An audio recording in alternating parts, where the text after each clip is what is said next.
Na enjoy sana kuwa na wewe. Hata mimi pia na enjoy sana kuwa na wewe. Baba niteseka sana huko nyuma na sihitaji nirudie maisha niliyopitia nyuma. Hata mimi pia nakupenda. Basi nafurahi kusikia hivyo. Kweli? Kila nafurahi. Kuhusu mkoani. Haikuwa rahisi. Niliwaambia bwana. Haina shida kabisa. Tutalifanyia kazi. Hilo ni jambo la kawaida. Sawa. Ni mambo ya kawaida sana. Sawa. Kwa hiyo ulichosema kiko sawa? Hicho ni kipi hicho kiko sawa? Oya. Ndio nimekuvumilia sana. Unataka kuvuka mipaka. Isitoshe ya mahusiano yenyewe ndio ameanza hivi karibuni. Mbona unataka kuniharibia? Baba, nilikuwa naongea na simu ndugu yangu. Acha ujinga wewe. Jamani, samanini basi.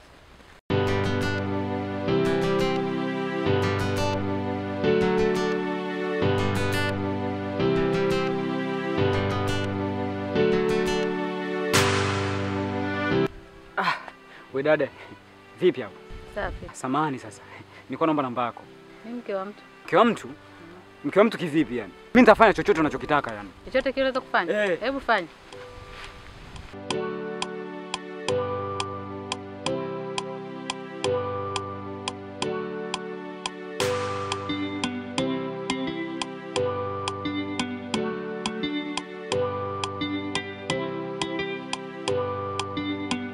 Ndio unatongozaga hivi. Mimi nakupenda yani. Yaani mtaa wote ujue. Nakwambiaje? Wewe dada mimi nakupenda. Ndio hivyo yani. Mimi nakwambia mimi mke wa mtu. Mke wa mtu? Mume wangu yuko kwa wewe.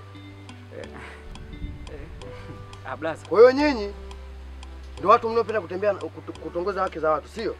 Hamna blaza, nilikuwa namuuliza mboga za majani zinazo wapi. Eti dada ulisema huko. Nisikilize.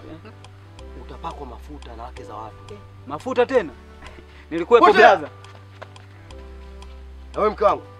Ulishaanza kumkubalia au sio? Hamna. Amueleweki nyinyi. Hebu tuondoke huko.